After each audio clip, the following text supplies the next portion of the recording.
Hello, I'm Dr. Manveen Brar from GWPC Sanganer, Jaipur, and the topic for discussion today is business letters.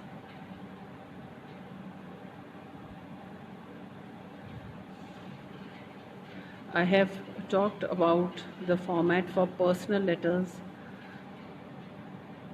in the presentation on personal letters. But when it comes to business letters, the format is to be followed very strictly. We cannot make changes as and when we want to. And please keep the following points in mind when writing a business letter.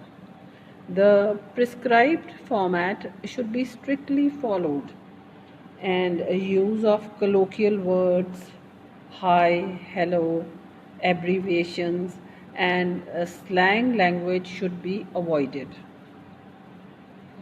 And the letter should be very precise and relevant. You have to come to the point straight away and state the subject, because these letters are mainly meant for offices where there is large amount of correspondence. So the letter should contain a subject line which identifies the topic of your letter. So if you write a business letter without stating the subject, the examiner will of course cut your marks. But if you are doing it for some other purpose, then also your purpose will not be served.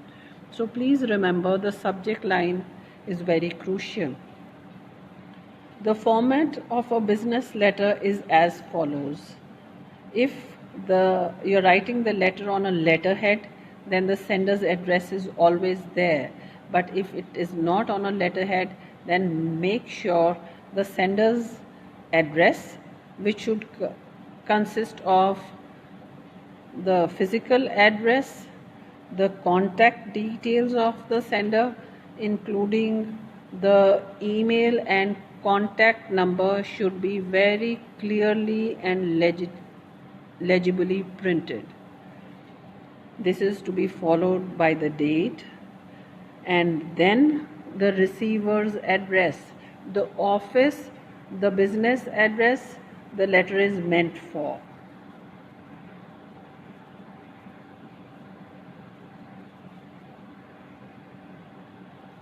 Next comes the subject of the letter, the sender's address, the date, the receiver's address, and then one single bold line which is the subject, in which you state in what connection, regarding what you are writing that letter. It has to be there in a business letter. There is no forgetting that or doing away with it. That is the most essential part of your business letter. Then comes the salutation, which is formal, and it is my dear sir. Dear sir, dear madam. Now, dear word over here is not a word of endearment. It is a format which has emerged over the past at least 500 years, and dear means just a form of salutation. And in India, we sometimes substitute it with respected sir or madam. That is also acceptable. Then comes the body of the letter, which is divided into 3 parts. In the very first sentence, introduce yourself and the purpose of writing the letter in brief. And out here I would like to point out, please avoid using words like I beg. Stick to sentences like I submit, or with regards to the subject mentioned above. So begin your letter with such sentences. They look better, sound better. So once you state your subject, then give details of the matter. And after giving the details of the matter, conclude in the 3rd paragraph by specifically mentioning what you request for. For example, you are requesting for a visit, you are requesting for a solution, or just to bring about some change or to highlight an issue. So these have to be very clearly stated and be as concise as you can be, sticking to your subject. Then comes the complimentary closing, which can be regards, and that is again on the left hand side of the page. Best wishes, thank you, thanking you, regards, and that is followed by your the sender's name, signature and designation. In a business letter, personal names don't carry the weightage that your official designation carries. So please do put that down carefully. And while signing off, you can use words like faithfully yours, yours faithfully, sincerely yours, yours sincerely.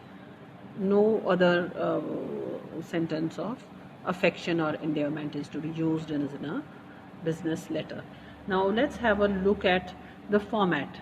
So it contains the sender's address on top, the date, the receiver's address, and then the most important part, the subject, the salutation, the body of the letter, the complimentary closing which I mentioned, thank you, best wishes, regards, thanking you, then ends with the sender's name, signature and designation.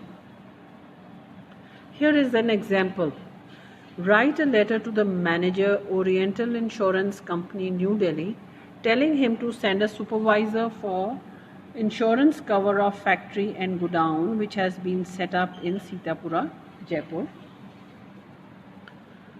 So at the top you have left hand corner, you have the address of the firm, Ajanta Engineering Private Limited, 12 Sitapura, Jaipur. Now if it's on a letterhead, then you can do away with this step, but otherwise this is how you will do it, followed by the date, June 24th, 2020. Then the receiver, the manager, Oriental Insurance Company, New Delhi. Then the subject, propose to get insurance cover of factory and godown against fire and theft. I'm sorry, I repeat that. Subject, propose to get insurance cover of factory and godown against fire and theft. So we have an engineering unit at Sitapura, Jaipur, whose area is 3000 square meters. We want to get insurance cover of factory and godown against fire and theft. We have a turnover of 5 crore rupees. There is a ready stock of the product worth about 2 crores. You are requested to send the supervisor for physical inspection of factory and godown. Now this final third paragraph contains your request. Thanking you, yours sincerely, Anjali Jangid, General Manager, Ajanta Engineering Private Limited, Sitapura, Jaipur. Now this is how it is written. I hope you have got an idea of how a business letter is supposed to be written. A business letter can be in the form of an order, it can be a complaint letter, it can be about returning some products, it can be about some financial matters, but this is the basic format which is to be followed. In case you have any further questions, please get back to me at my email chandigarh233@gmail.com. Thank you. And we have another presentation on job applications if you would like to have a look at that.